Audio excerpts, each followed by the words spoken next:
The A's are calling up JJ Bleday. He's going to be hitting in tonight's lineup. I'm going to get you ready with everything you need to know about Bleday before he makes his debut. And then I'm also going to defend the decision to remove Mason Miller from last night's game after allowing 0 hits through 7 innings. Let's get into it, you guys.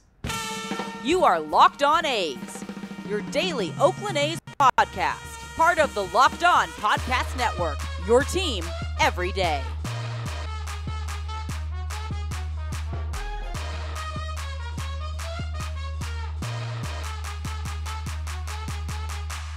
It's time for Locked On A's. Stepping to the mic, it's your host, Jason Burke. How's it going, A's fans? And welcome to episode 565 of the Locked On A's podcast, part of the Locked On Podcast Network, your team every day. I am your host, noted baseball fan Jason Burke, and on today's show, we're talking about JJ Bleday coming and making his A's debut tonight against Seattle. We're also going to be talking about Mason Miller's 7 no-hit innings from last night, and I'm going to defend that move. I know that the A's lost. I know all of those things, but the post-game comments made it seem like the right decision. So we're going to talk about that. And then we're going to wrap up today's show talking a little bit about a couple of deadlines. The deadline on June 5th in Nevada for the legislature, that is when it closes. We're going to talk about that. And then also the January deadline that everybody keeps, the A's in particular, keep floating as like the deadline that they need a deal by, and why that is not really a deadline. So we're talking about all of that stuff on today's episode. But before we get into anything, thank you so much for making Locked On A's your first listen of the day. We are free and available on all platforms, including on YouTube. So if you're on YouTube, make sure to subscribe wherever you like to hear podcasts. Follow us on social media at Locked On A's on Twitter and Instagram. I'm a by Jason B on Twitter. Check out Inside the A's for more A's news, insight, and analysis coming your way whenever A's news happens. It's at Inside the A's. That's si.com/MLB/athletics. Also, at Inside the A's, I wrote about JJ Bleday just a couple of days ago to wrap up the month because he had an amazing month of April, and I was like, wow, that's pretty cool. And then the A's called him up a couple of days later. So, of course, they listen to the podcast. I keep saying this. But let's talk about some of those numbers. But before we do the numbers, let's talk about it a little bit, about how he came to the A's. He was acquired in the A.J. Puck trade with the Miami Marlins, and a lot of people were like, one guy in particular in the comment section on YouTube was like, this is an awful trade. JJ Bleday can't hit for anything. Puck is a future closer, and Puck has gone on to be a pretty good closer for the Miami Marlins. So that's good. He's also got a bit of an injury history. So this is so it's basically, can the A's fix JJ Bleday's bats? Seems like they may have. We'll see a little bit more in the major leagues coming up, but it seems as though they're doing okay. It's an interesting trade from both sides. It could be a win-win, and that's nice. But also, the Marlins notoriously cannot develop hitters, like at all. They've traded for all of their good hitters, and so that led to some optimism on my behalf, and we're going to see if that optimism was well placed. He is 25 years old. He can play all of the outfield positions. I know that Ramon can also play center field, but the A's like having him in right field right now. His defensive metrics in center field have gone down in recent seasons, and so having Bleday there gives the A's an opportunity to let Esteury Ruiz rest. He can have like days off occasionally, and that could be nice. That could keep him fresh because they didn't really have anybody else that could necessarily do that. Seth Brown is currently on the injured list. Brent Rucker, you kind of want him more as a DH. Connor Cable is now down in the minor leagues because JJ Bleday has taken his spot. And so this is where the roster sits right here. You're not going to have Tony Kemp play center field. I mean, he can. I think he has with like the Astros way back when. But not a lot of like other center field options, and so now JJ Bleday, they're going to have him in left field tonight against the Mariners, but he can play all three and be just fine. So that's a good addition to the roster, I think. Last season, in 204 at-bats with Miami Marlins, he hit 167. Not great, which is why some people in the comment section were like, wow, he's not great. Why would you trade A.J. Puck and all of that potential for a guy that hit 167 in 204 at-bats? And my retort was, he was on the Marlins. They don't develop hitting. Let's give it a second. He's still 25 years old. He was a, 4th overall pick just a couple of years ago? Let's see what he can do. He's not, like, broken yet. And it felt, and I said this before when the trade happened, it felt as though he was being rushed, like he was being pushed from level to level. The A's, instead of having JJ Bleday on their opening day roster, which he probably could have been, honestly, they sent him down to the minor leagues. They had him start there, build some confidence. He now has that confidence. Let's see what he does in his next stint in the big leagues. But even while he was hitting 167, he had a 12.6% walk rate, which led to a 277 on base. So even though he was not hitting very well, he was still being a fairly productive member of the lineup. Obviously, 277 is nothing to write home about. Obviously, you wanted it to be at least 300, at least. But there's still a lot. There's room for him to grow right there, and so that's what I took from those stats. With Las Vegas, in his first month in April with Las Vegas, he hit 316, which is not bad. He also had a 429 on base percentage. He had more walks than strikeouts at 20 to 15. So that is. These are all great trends that you want to see. He's hitting great. He's walking more than he's striking out. Those are things that you actually look for to see if somebody has turned a corner, and it looks as though he may have. According to WRC Plus, he had a 150, which is 50% better than league average in the PCL, and that is against all of the other hitters that are on. They're judged on these same metrics, so it's not like, oh, he's playing at Coors Field, and so that's why he's better. No, everybody in this league is judged by the same metric, and he was 7th in the league with a 150 WRC plus. So he is one of the best hitters in the PCL, despite it being a hitter's league and everybody's numbers being inflated. He did very, very well, and so that's something to take home right there. Some other things that I think that lead me to believe that he may have actually turned a corner. I was thinking about actually going to Sacramento to ask him about this, but now he's in Oakland, and he's closer. Maybe I'll go tomorrow and see if I can ask him a question. I don't know. But he had only hit 300 once in a month prior to this. Lower minors in all of the minor leagues, he had only hit 300 once. 300 or better once.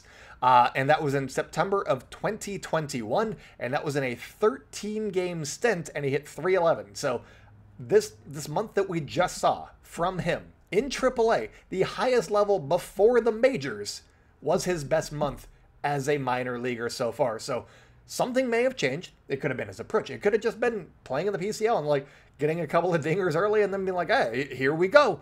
I'd like to ask him what has changed. I'm sure that we'll get some pieces tonight. If nobody asks him these questions, and there's nothing from Martin Gallegos or Matt Kawahara by tonight, I may have to go. I may have to get to the bottom of this.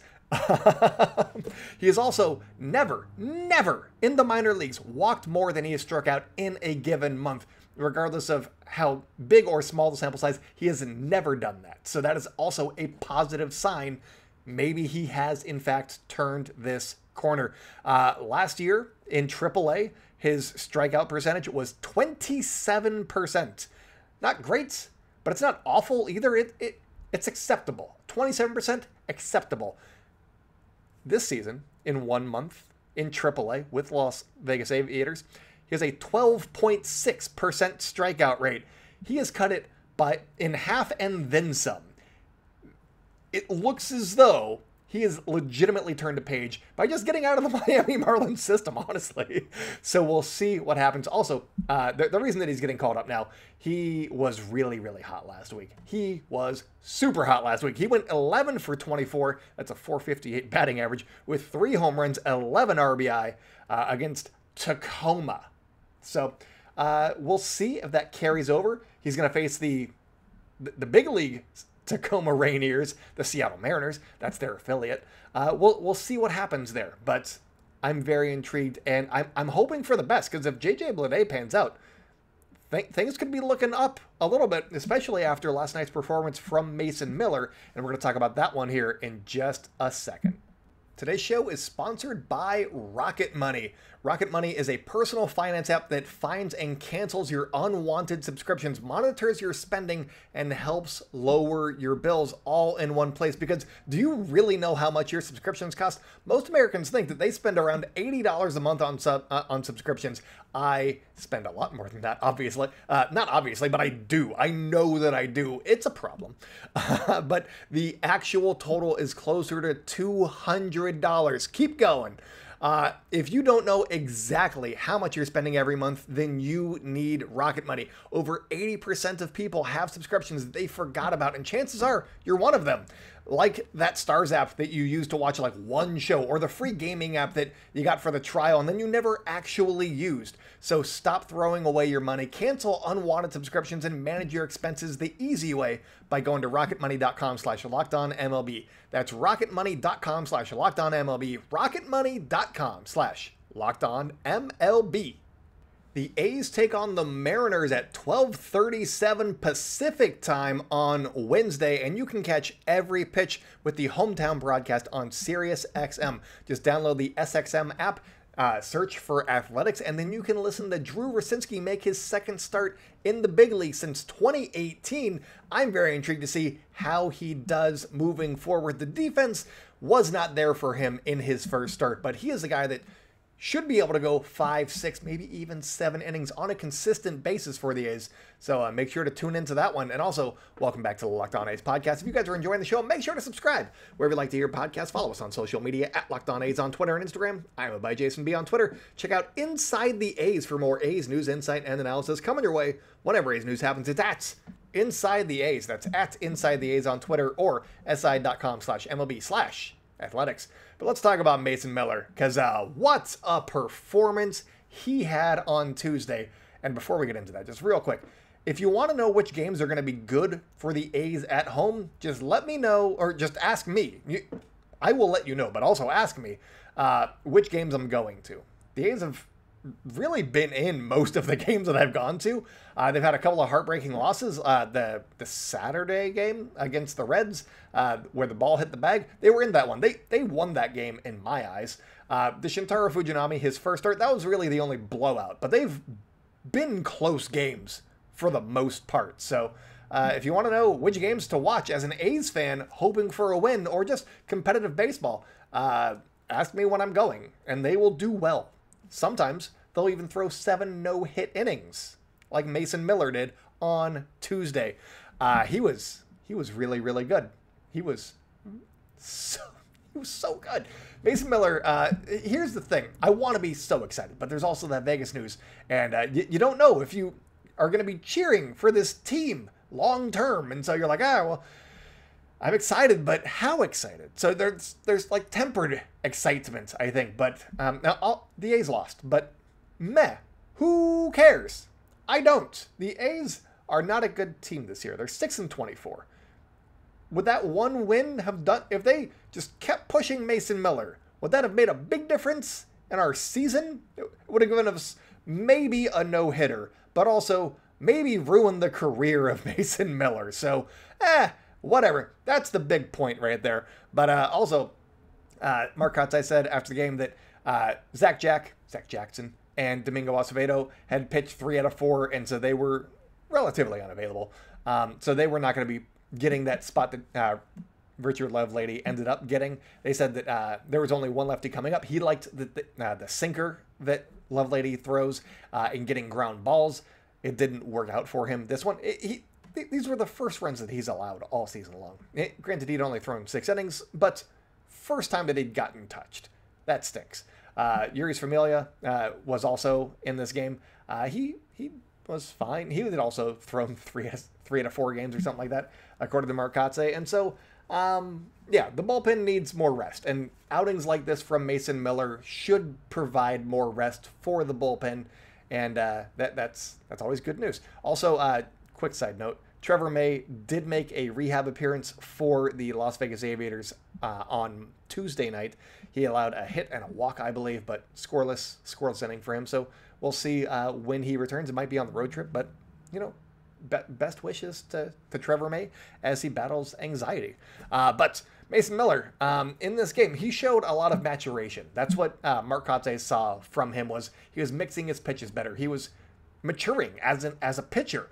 In the first start and the first inning in Anaheim, he was going fastball heavy. In this start, and I think that it's the Mariners, this seemed to be what J.P. Sears did a lot. He went a lot more with the breaking balls, and that's what Mason Miller did in this start, was he went more cutter and slider than he would usually do. He only threw 46% fastballs, 26% sliders, and 23% cutters. He was mixing them pretty good. He didn't have a lot of command in this game. He threw like 52 strikes out of 100 pitches. And so he still threw 7 no-hit innings and didn't have his best stuff, which is something that he talked about. And we'll talk about that here in a second. But since the first inning in Anaheim, he threw 3 more innings in that game. He threw 7 last night in Oakland. 10 innings total. 1 hit allowed. That's Mason Miller for you. That's the guy that we've been excited for. And the performance, sure, the A's lost the game. Oh, well. That's something that you can get excited about, I think. And Mason Miller being like, yeah, I think that I could be better than this. Better than 7 no-hit innings in his 3rd big league start. I'm excited about that. That's what I like to hear. Mason Miller basically said he wants to fill up the zone a little bit more like he did in the minors. Quote, it's definitely encouraging to see me still getting guys out with maybe not my best stuff. End quote. He said some other things as well about, getting pulled and all that stuff. He was actually surprised that he was allowed to go out for the 7th. So for everybody, there was a lot of just negative vibes on social media when I got home. I was scrolling through and everybody's like, why is he pulling him? Kotsay's not making these moves. We know who's really making these moves. It's analytics, blah, blah, blah.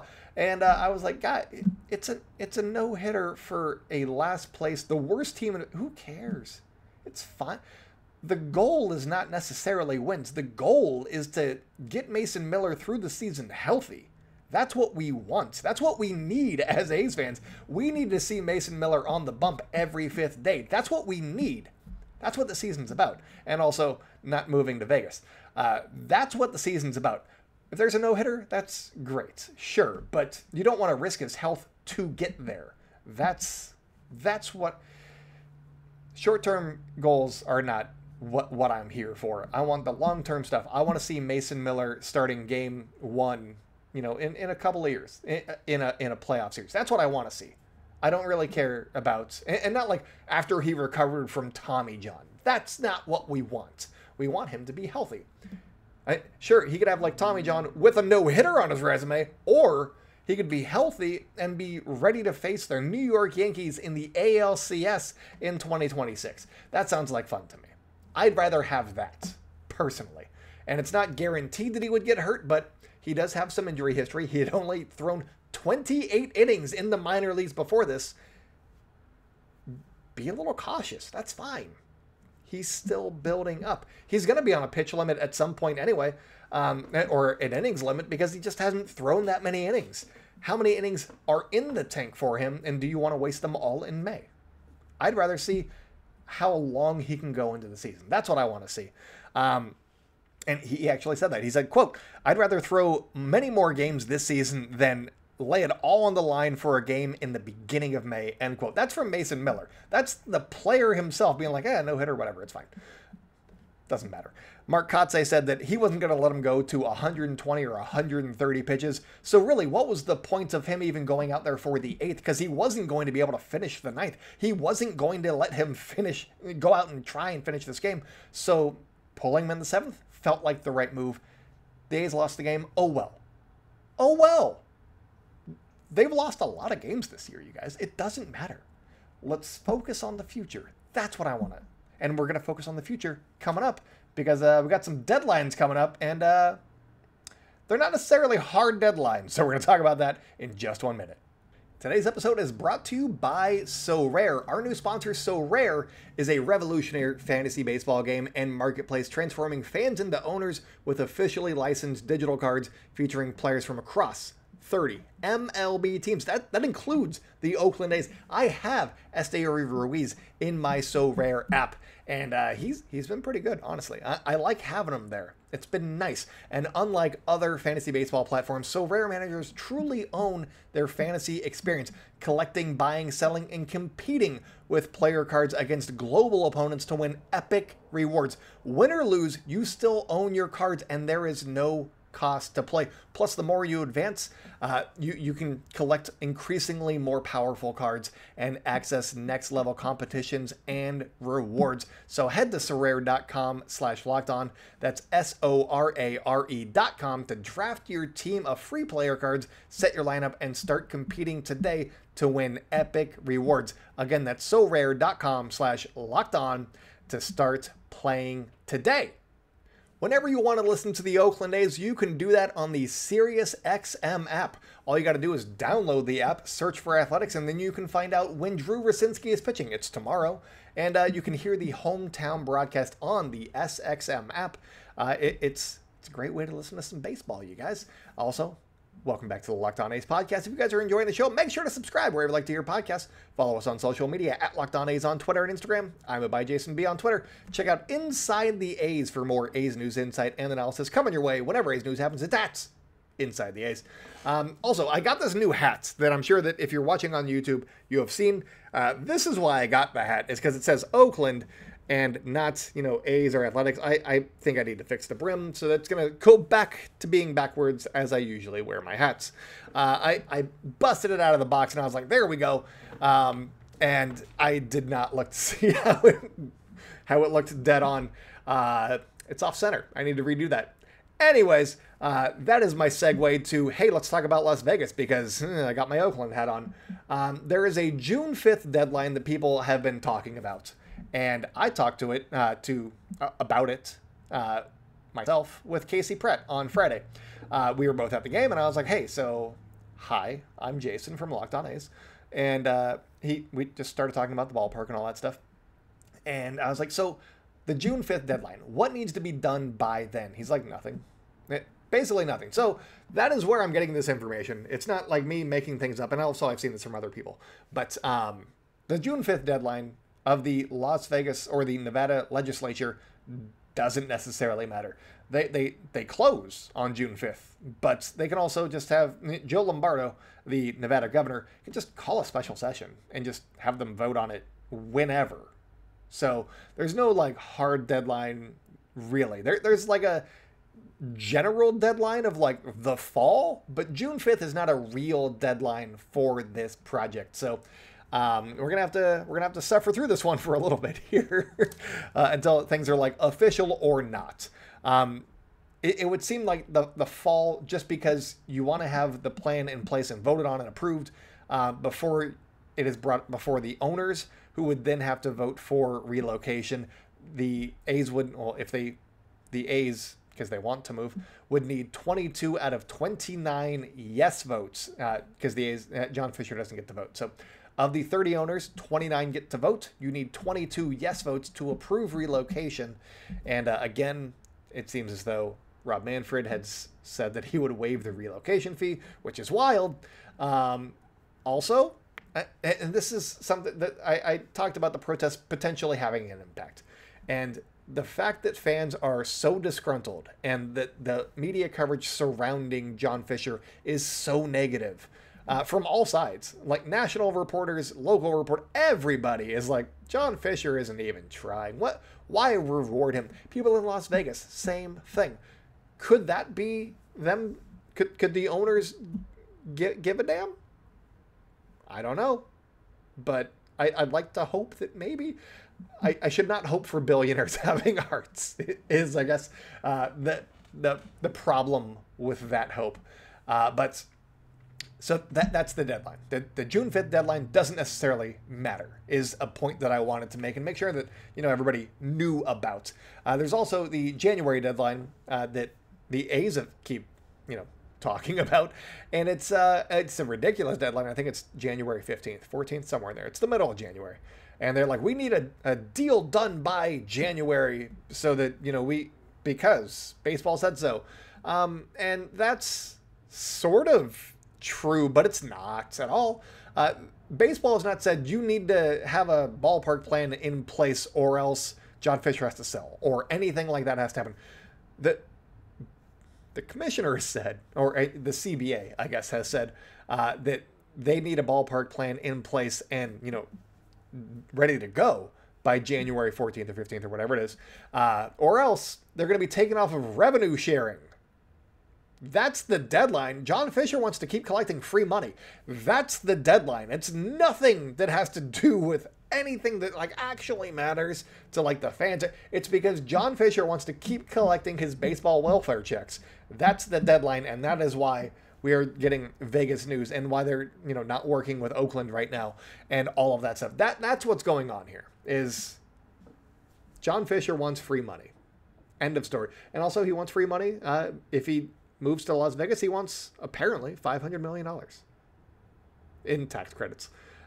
So it's a wild situation, but I'm going to try and keep you guys as informed as possible. I sent out if you guys have questions, basically, let me know what they are, because I don't know what everybody's taking in and what they all know. So I don't want to just sit here and tell you things that you already know. So if you have a question, let me know either at Locked On A's. You can comment down below on the video. You can tweet at me also at @ByJasonB or Locked On A's. Those are the two Twitter accounts.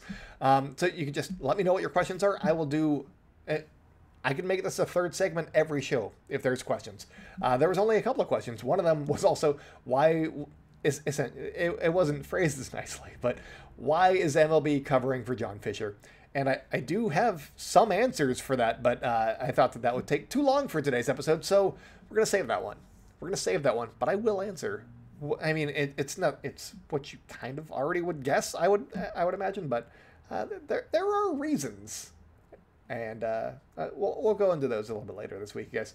But anyways, that's all that I got for you guys today. If you guys have any questions, let me know down in the comments, and I will do my best to answer those. But thank you so much for making the Locked On A's your first listen every day. Everydayers, tomorrow on the show, we're going to be talking about JP Sears dominating the Seattle Mariners. It's about an hour till game time, so I have no idea if he has, but he has a track record of success against this team. I'm hoping that continues. He was also supposed to be facing off against Luis Castillo at some point, and then there was then they brought up Bryce Miller, and I think that changed things around a little bit. I saw it at one point they were going to face each other again. They faced each other three times last season, and that was entertaining because JP Sears, part of the A's return for Frankie Montas, outdueled Luis Castillo every time they matched up last season, and Luis Castillo was the big fish at the trade deadline, not the free agent deadline, the trade deadline. There you go. And I thought that was a lot of fun. That was a fun storyline for me last year. So we'll see if that continues against George Kirby or whoever. Logan Gilbert's going today. George Kirby's tomorrow. So we'll talk about that. We'll talk about maybe why MLB is covering for John Fisher.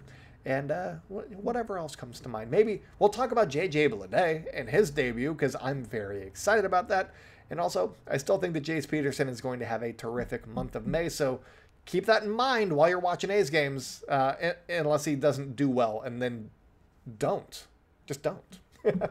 Anyways, that's all that I got for you guys today. So until next time, go out and celebrate good times, A's fans, and I'll talk to you tomorrow.